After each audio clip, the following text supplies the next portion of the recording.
তারপরে তাকে জাহান্নামে নিক্ষেপ করা হবে।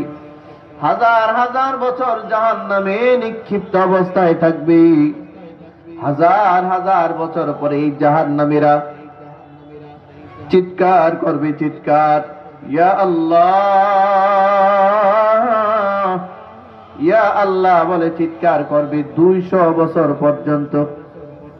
প্রথম 40 বছর ডাকবে ইয়া আল্লাহ, আল্লাহ তাদের ডাকে সাড়া দিবেন না।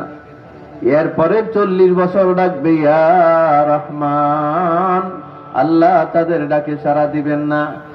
এরপরে 40 বছরে ডাকবে ইয়া রহিম, আল্লাহ তার ডাকে সাড়া দিবে না।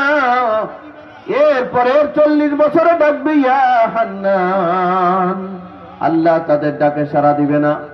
এরপরে 40 বছরে ডাকবে ইয়া মান্নান। 45-এ কত হয়?